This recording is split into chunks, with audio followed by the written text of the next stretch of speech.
Okay, so welcome. We're a little bit short on time. There are 6 of us and there are 40 minutes. We will have to manage this efficiently, so I will not necessarily ask everybody to address every question.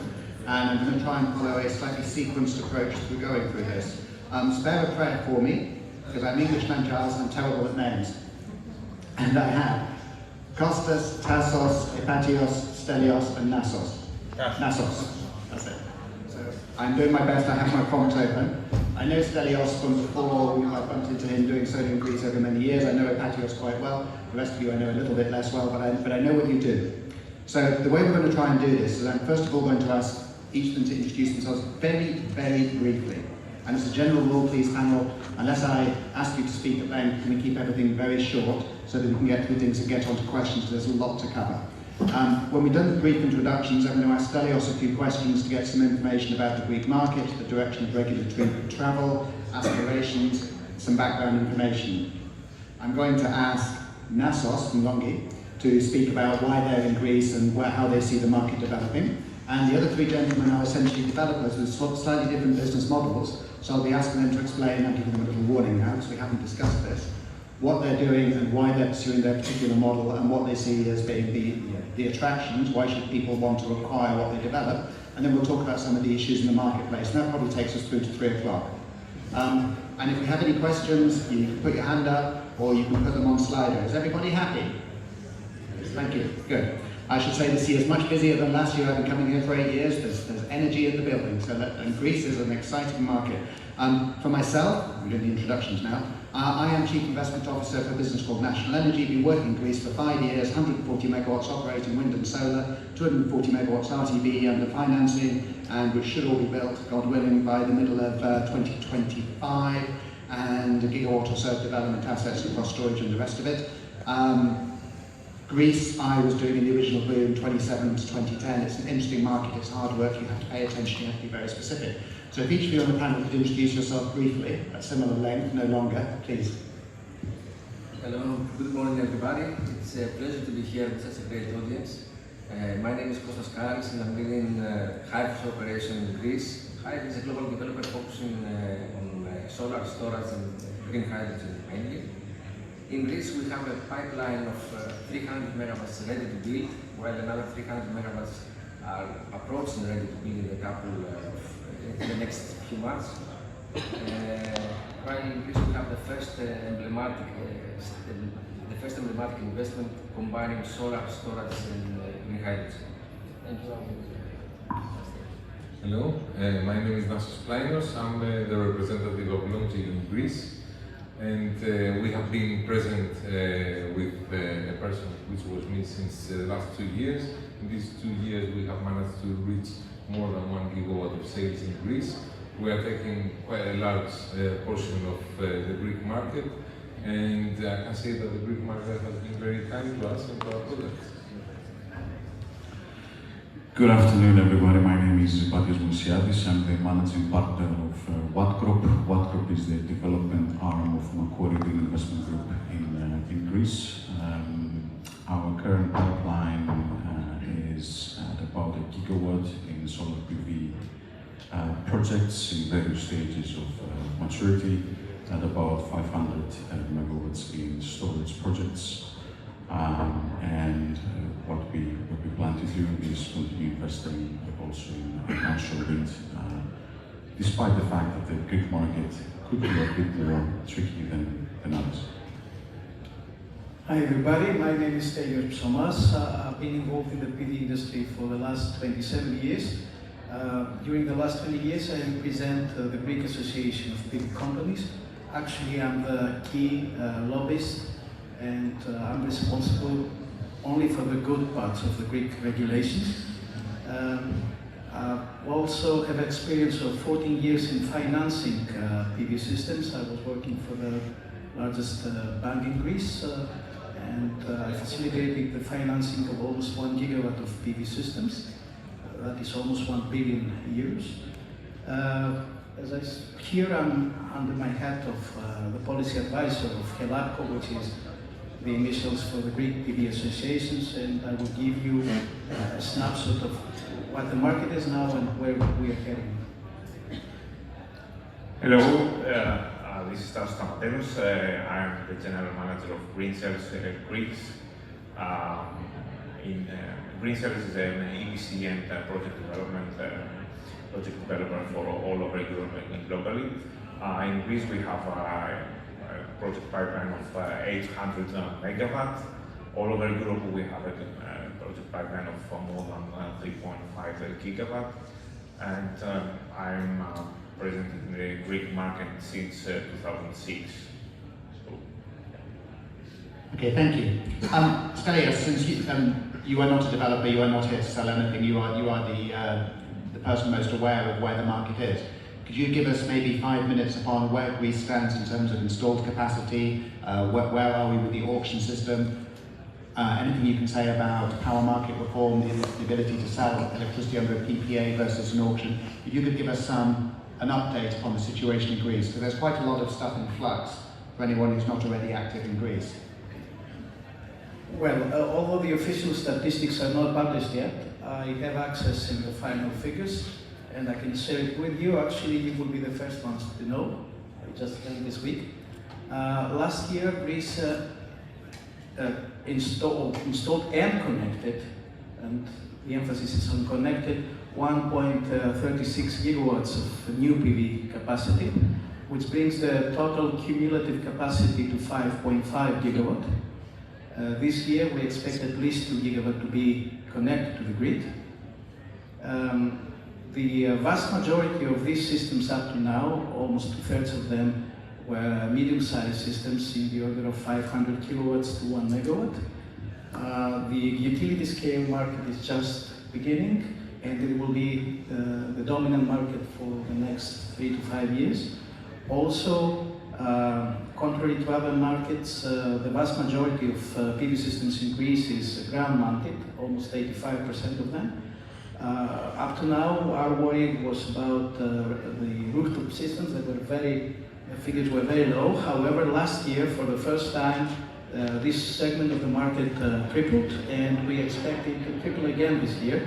And also we have new policies now and new incentives for this segment of the market. So in the coming years, this is going to be an important part of our market.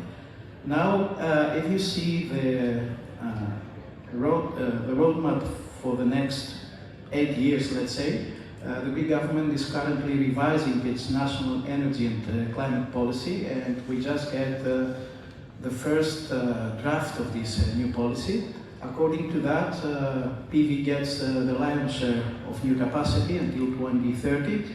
Actually, the official target will be 14.1 gigawatts of cumulative PV installations. At the same time, the storage market is emerging in Greece. The target for storage will increase fivefold according to this new national plan. And the interim target currently is 8.1 gigawatt of storage facilities, of which 5.6 gigawatt will be battery systems. At the same time, there will be incentives, especially for the residential and small commercial markets. I mean, beyond these gigawatts I mentioned.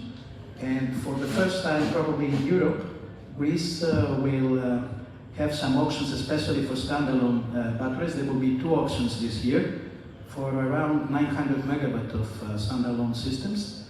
They will be given quite brave, let's say, grants, up to 40% of capex, and they will also get an operating aid. And the idea is to make these projects bankable and viable no matter what. The appetite is huge. We have applications for almost 60 gigawatts of PV up to now, and also applications for 25 gigawatts of storage already. Regarding the support schemes, the market, as in most countries, started with feed-in tariffs, which ended many years ago. During the last 6 or 7 years, the feed-in premium system was introduced through auctions. The auctions will continue, at least for the next 3 to 4 years. The idea is to have almost 4 gigawatt capacity of renewables being auctioned and awarded the feed-in premium, of which the vast majority, at least 3 gigawatt, will be PV. However, for the first time, we're now talking seriously about corporate PPAs in Greece. There's a huge appetite again. The reason being that if you sign a PPA, then you may have some priority with regard to grid connection. So everybody's looking for PPAs, and we know that already there is interest for almost 5 gigawatt of PPAs to be signed in the next 1 or 2 years. Regarding merchant projects, the truth is we don't have any real market yet, although in theory you can have a merchant project in Greece since till the end of 2020. However, just because of the energy crisis, there was a cap in the energy exchange market where you cannot sell solar energy above 85 euros per megawatt hour. So this has created some problems. The banks are not yet there, but I think this is the way to go, and we'll see huge differences in the next 1 or 2 years. Stelios, thank you. That's invaluable. That would take me a long time to research. Thank you, and that's a good overview. You've managed to avoid some of the controversies around some of the decisions you mentioned, but we can ask the rest of our developers to speak to this. Nasos, if you could just give us a little bit more from your perspective, from Longi, where you see the market going. Well, for sure, the Greek market, as you can see from what Stelios just analyzed, it's a market that it will be developed in various different ways. In the DG market, especially for housing projects, that was going to be around 2.5 gigawatts. That's not something that you can leave out from a market that is only 5.5 gigawatt capacity. Of course, the utility market is the main issue at the moment, and all the developers at the moment are here to talk about this and about all the, let's say, problems and issues that we have in Greece in terms of applications and approvals. Finally, I see a market with a big appetite and with a lot of applications, and I see a bright future for Greece for sure. Sooner or later, all these projects they're going to be reality. With the help of batteries, with the help of hydrogen, there will be a bright future for Greece. Yes, we have a lot of sun, so the future of Greece is bright, without even thinking about it. But also in terms of energy as well, I think that Greece will be a key player in the energy transition of Europe in the near future. Okay, thank you. A point to note, so Greece has a population of around about 10 million. So on a per capita basis, this is a very high level of deployment. You're talking about adding an amount of on a UK equivalent, 7 or 8 gigawatts in a year, when during our own boom we struggled to do 2 or 3. So this is very high penetration, very high, it's almost like Germany in the pace. It's more than even more than Germany. Yeah. Even more. Nice. Even more. Yeah, so if you look at the volume, in absolute terms it's decent volume, and on relative terms it's spectacular. It's and actually what Stelios is saying is about what is the plan of the projects that they will be connected. The application of the projects is 10 times. They are already developed projects, and the developers will explain to you very well. Very good projects with a strong battery power that they can actually be connected. They are just waiting to find space and approval. Yeah. So that's a good plan for them. Yeah. So now I'm going to move to our 3 developers.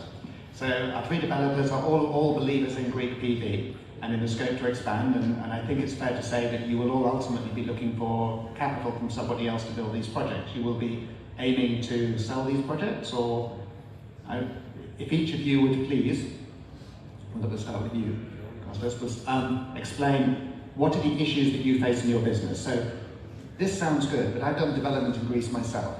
The change in the regulations about grid priority in favour of people who signed a PPA caused turmoil in the market because there are a limited number of people who are considered acceptable counterparts to that PPA. So you wind up having to take bad pricing and scrabbling, and people were encouraged to come in, and when there was a boom a year or so ago, the regulator, the RAI, said, pay a fee and we will give you a production license. Then a lot of those people are now, oh, but my production license is worthless because I don't have a PPA. It's a volatile market, and it's very easy to get upset and lose your money. So if you 3, one at a time, could each tell us what are the issues that you see and what makes Greece difficult?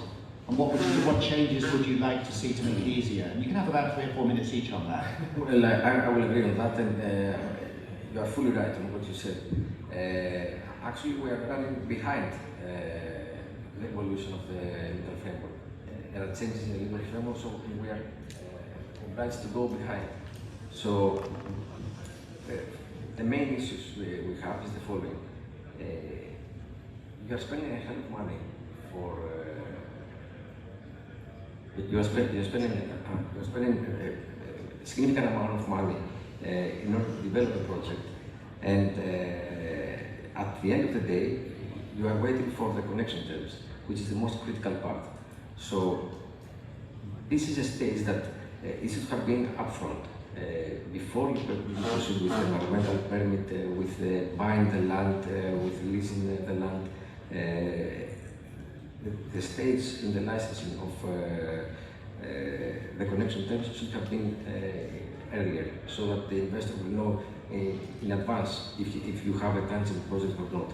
Because now we have 60 gigawatts of applications, out of which only 15 to 20 maximum will become a reality. Okay, any other specific challenges apart from that? Any other things that cause you problems? In terms of development, the major challenge is the land. The land in Greece is small. There are small pieces of land. So imagine for our project, for example, which is a 300 megawatt project, we have 280 owners.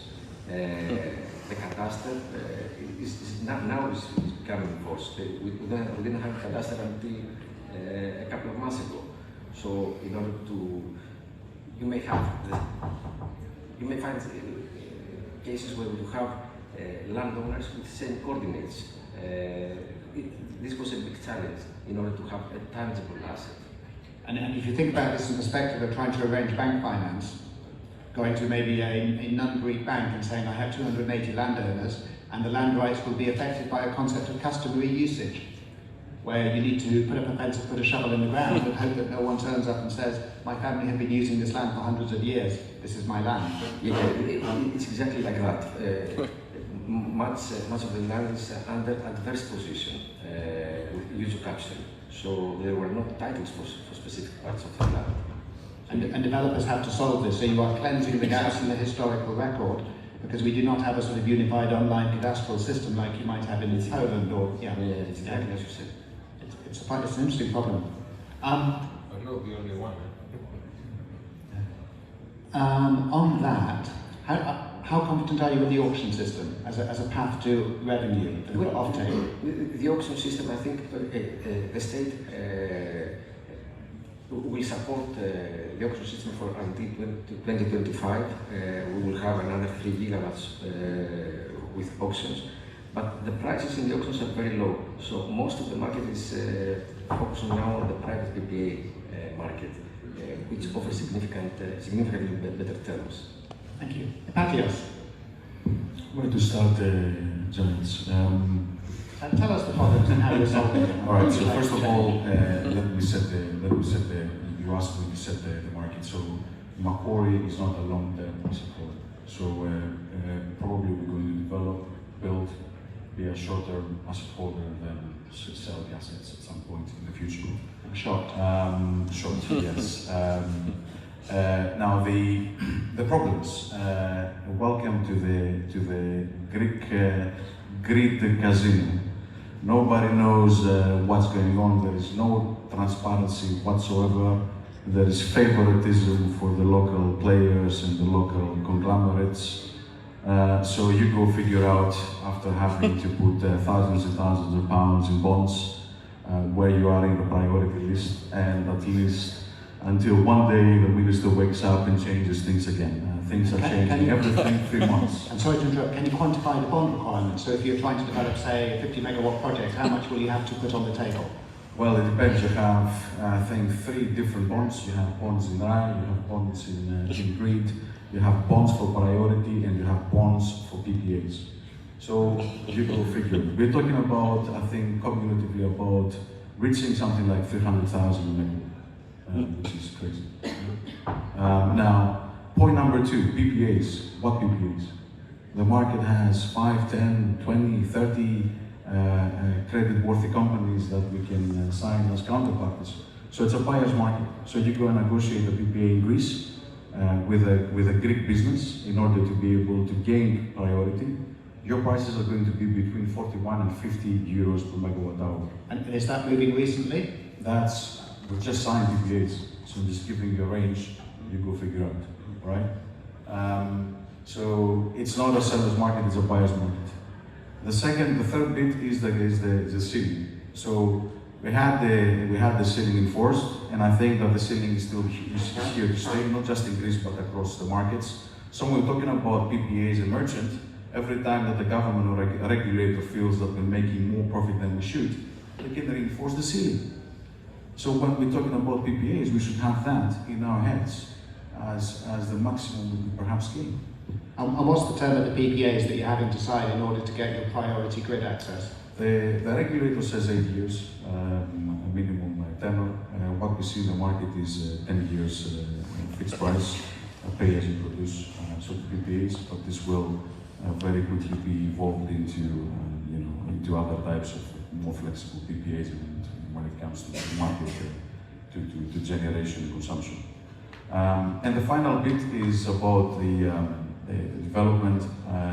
I think we've seen gigawatts, and we have done due diligence on gigawatts of potential projects that people are coming to sell to us, as we are representing an investor in the market. What we say is the quality of the projects, the land rights, the quality of the projects we see is extremely poor. So if someone wants to invest in Greece and buy portfolios in Greece, make sure that you get the best technical consultant you can, and you drill down to the little details on the land rights. This is the most important thing you have to do in order to invest. And final point for me, people are saying, that you're developing projects.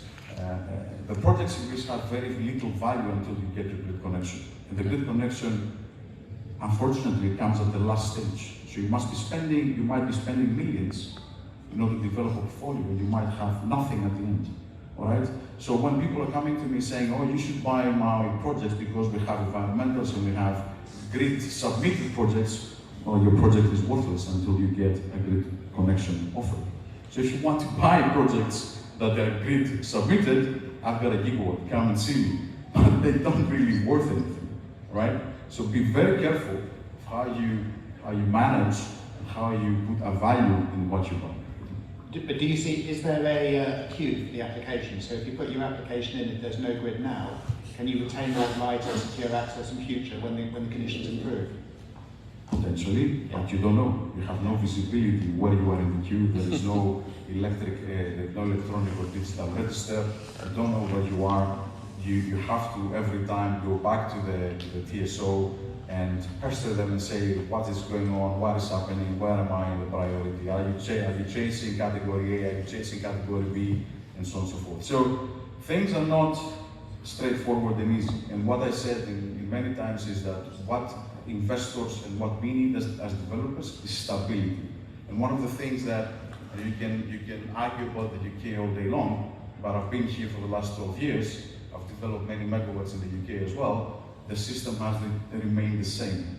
With a few tweaks here and there, but the system remains the same. What we have in Greece is that we have constant changes every 3 months. And this is something that we communicate very strongly to the government and with the officials. Also 2023 is an election year, so you go figure out again. So 2023, yes, there will be projects built, but projects will be built, projects that were developed back in 2020, 2021, that they securitized the procurement and the finance, because whoever didn't securitize that, they're in a big trouble now with interest rates. So it's not a straightforward situation. Okay, Taos. What to say, my colleagues here, they have already said everything. These are the problems and the issues that we have to sort out. I would like to focus on the next day in the market, because greenfield projects are dead. There is no opportunity, there is no chance to have a greenfield project and get the grid approval. You may get it after 5, 6, 8 years, but not now. Secondary market is a possible solution, but you have to appoint a very good technical advisor and to make a very intensive due diligence of the land, of the licenses, everything, in order to have some chances to get a grid approval. And then next, I think new technologies like hydrogen, like maybe storage. There's an open window for storage. And if you are lucky and you have the connections to appoint also Enterprise Greece to accelerate the whole process for brownfield projects or for new technologies, you may get the grid approval. So great stuff.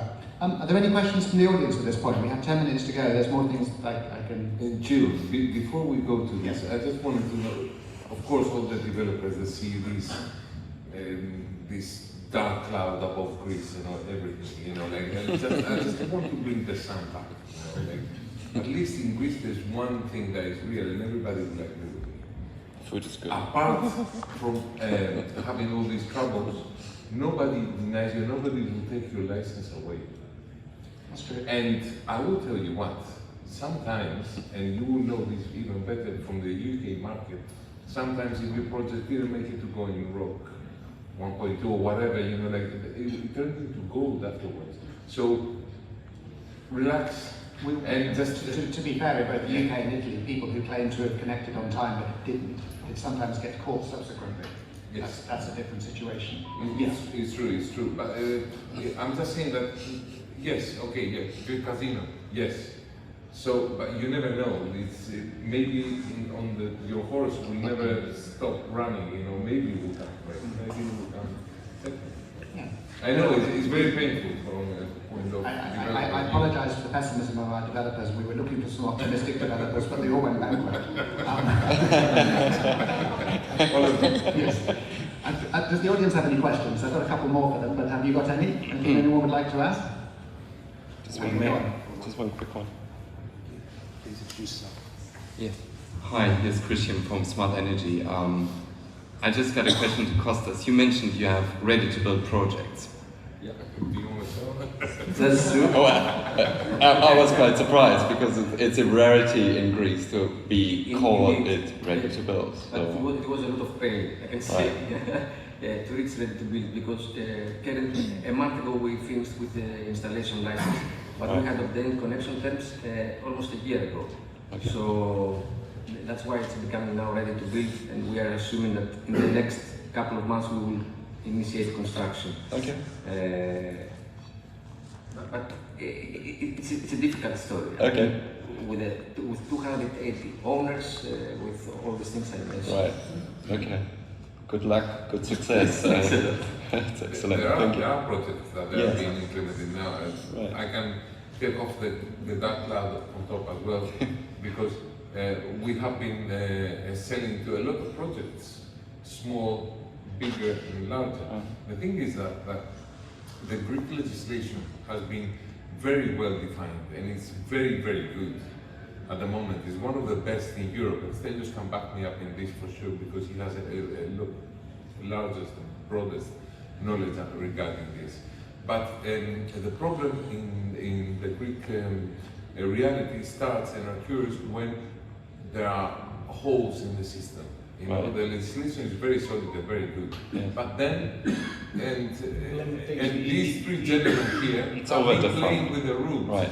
The more you define, the more gaps you create, They have been basically. playing with the rules. Right. It is also about the architecture of the system, because you apply for production license or for environmental license, and you don't know if you have grid availability or not. I think the availability of the grid would be, the first thing that you have to evaluate as a developer. How easy is that to assess though? Are there heat maps? How easy is it to determine if there is capacity in the tanks? That's where we go.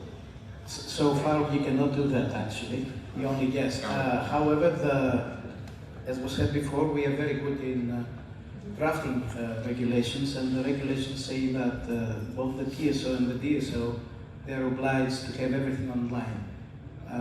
Unfortunately, they haven't implemented it yet, but it's only a matter of time. I guess by the end of this year, things will be much advanced. At least you will know that I should wait for 5 years. But everything has to be online from now on, including all the details about who applied for what, including about the situation in every single substation and every single high voltage line. This is not happening yet, but it has to happen in the coming months. Impressive. So just to add to that, the reality is that a lot of things are online or PDF files. So we have to invest massively on GIS systems. We have to employ GIS specialists, and we have every 6 months our electrical engineers going through all the hundreds of substations and making sure that they know who applied where, what is going on. So we have invested massively to have a slight idea of what is happening.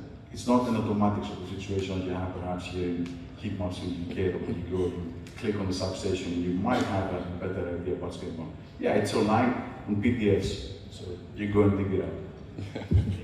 And Stelios is focusing on transparency.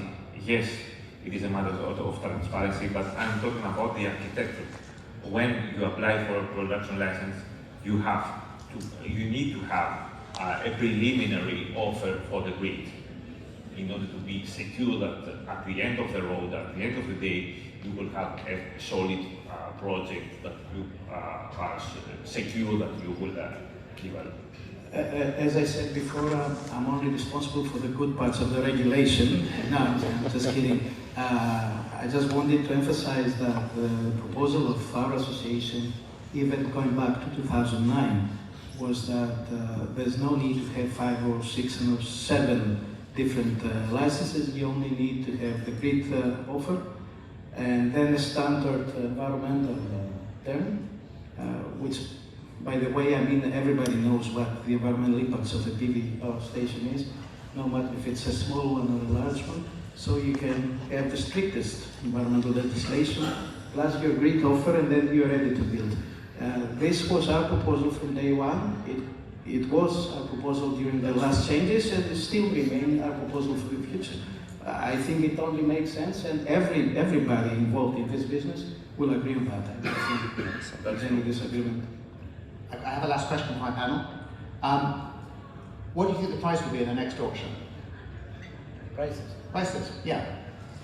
Now the lowest auction price we got were like in the low 40s or something, weren't we? The PVC. Yeah, actually the average was 48. However, I may have some good news for you.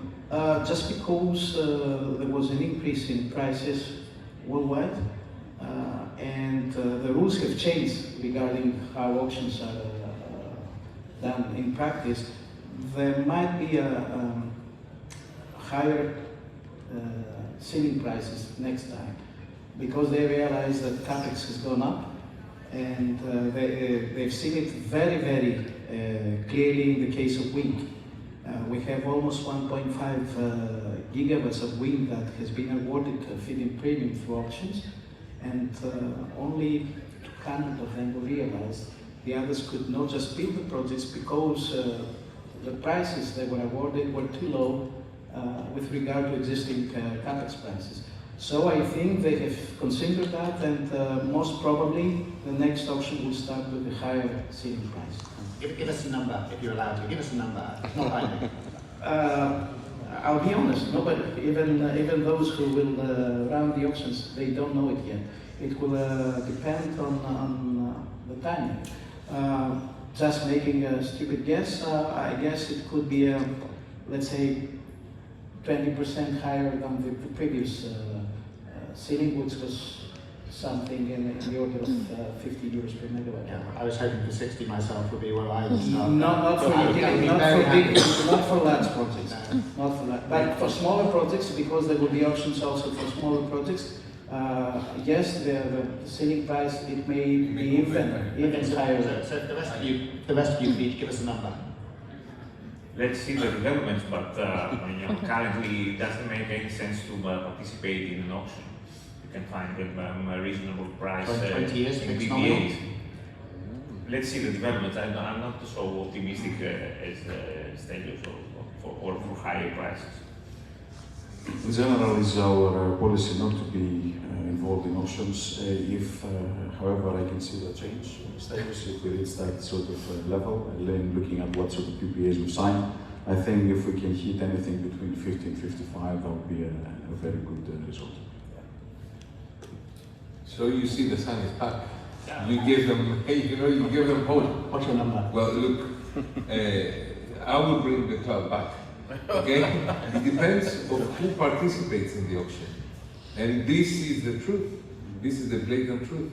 If there is a hungry player, let's say, let's call him like that, a hungry player that wants to acquire green, then forget about it. We will go back to the freeze or whatever. Yes, for sure. CapEx is going up in wind, but it's going down in solar. So, and we have constantly raising prices raising selling prices to consumers. So a lot of companies that they have those roles that they are both IPPs and also a seller, how can I call them, wholesalers of electricity, wholesalers of electricity, they have a big advantage in this. So let's hope they will not be participating in many auctions. Okay. Costas, give us a number. Well, the ceiling will be close to the 60, but the result will be below 50. But in this system, for clarity, individual bidders get what they bid, so there isn't one clearing price for everybody, so you will get a spread. Well, I'll tell you what, the market has no depth. There are certain local players who are vertically integrated, and they will manipulate the prices down to 45 or 46. So if I was a final investor, I would search for a private PPA combined with merchant prices. So that's why I will agree with Ypatios 100% on what he said earlier. Any questions? Can I just add a piece of advice? I understand that just because it's hard to finance a merchant project, people don't look at this direction. However, every single study I've seen regarding future wholesale prices in Greece and all over Europe, if you manage to finance your projects, then the best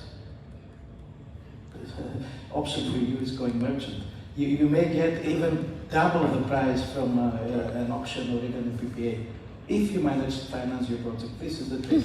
And since I work for banks, believe me, it's only a matter of time for them to get a payment with the merchant projects. It takes time, but I it have will some happen. clients. I have some clients that I gave them this advice a year and a half ago. Now they're thanking me every day. I told them, don't think of that. Don't go into the auctions. Go merchant, and they have the money, of course. They put it. Some of the projects, not all of them, some of the projects as a trial, but they are amazed. They are the only ones that get paid at 8.5, and it's like, it's amazing. And from my own experience, the four systemic banks in Greece have very, very strong appetite for renewable energy projects, and the risk on a merchant solar contract for an operating asset is considerably less than almost anything else a bank might earn money to in Greece. So I expect that appetite to continue. Are there any final questions? Developer in Greece for some time, and I want a small comment, maybe also a question. Indeed, and we saw in the panel that the sun was going down and up again and then down. So indeed, development is a roller coaster, and in Greece we have to add what was also mentioned in the panel, that the land situation, because it's one of the last countries in Europe that is now putting land registry in place as we speak, so land needs special care. I have 12 lawyers in my team in-house. I pay for that dearly, because in order to secure land parcels of land, you need to do a lot of effort. But I think at the end, because of decarbonization in Greece and everywhere is something that we cannot go back. And recently the Greek government has set some even more ambitious targets for solar. And I think the last 2 or 3 years, 3 or 3.5 gigawatts, Stelios knows the exact numbers, I'm sure, of solar have been installed. And I think the within the foreseeable future will see, more than 1 gigawatt of installed solar per year. Not all the projects will be, realized. Indeed, the government has put a lot of costs up front with the bonds and with everything. So it is a gain for the players with a long-term strategy on the market, have a diversified portfolio. Are you moving towards a question? Yeah, I said I would do a comment and may lead to a question. So, question would be more or less if the gentlemen are more optimistic than pessimistic about the future of the solar market in Greece, and that's it. And if the panel could please give quick answers, because I'm mindful of our organisers and their schedule and the eventual desire of people to go to the bar and get home. I think I've been the most pessimistic in the panel. So the big question is, are you going to continue developing in Greece, and what is your strategy moving forward? So yes, we are going to continue developing in Greece, having though a 10-year strong economic appetite. Right. Strong appetite. I have been the most optimistic on the other side, just to balance it. And I'm just saying, you never know, okay? Just put your bet. You never know, stay stable, and it will come up. Selection of good projects. Greenfield is over, so now we have to select good projects that are already on mature stage. I was always optimistic, but the good news is that life was more optimistic than me. This is what the previous years have shown. So yes, there is future for many, many years to come. I'm always optimistic. As a personality, I'm optimistic. So we have the experience, and we have to be flexible. Flexibility is one of the key issues here in Greece. So if we have these both, I'm optimistic that we can manage. And this is much more fun than other markets, which are far more difficult with worse food and bad weather. Thank you, everybody. Yes. Thank you. Was there one more question? Very quickly. How are we for time? We're a bit over. That's all we've got. One more there. It's a Greek characteristic. It's a bunker, so It's a bunker. You need to please give the voice to the Don't do bunker. this for free. I don't necessarily take this as a compliment. Moysiadis from Plainos Bank. Just a little comment on the issue of the merchant risk that was mentioned before, if it is financeable or not. Yes, it is bankable, so long as the upside is being shared in a democratic way. So, you cannot expect to have 20-year long loan with 10% equity and still be merchant. So that's it, just to... I feel like we're negotiating. Sorry? I feel like we're negotiating. Yeah, indeed. Yeah, just give me the right numbers. But it's not out of the radar screen. And you have been financing constantly a lot of wind in the past, and PVs that were coming into the foray. So we want long-term investors, that are not going to necessarily flip it in the market. That's one of the first questions we do when I used to work for G Capital back then. The matter was like, choose your developer. Now, a developer should be there for 20 years, period. If you have something that acts more like a fund, then you have to go into other strategies, if you see what I mean.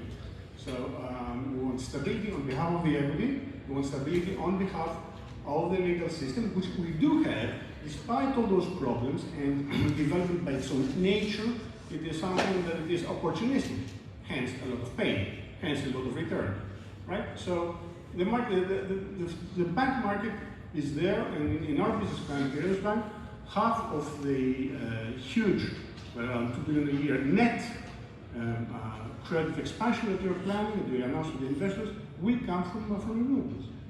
So it is, we are committed. Thank you. That's good. Thank you.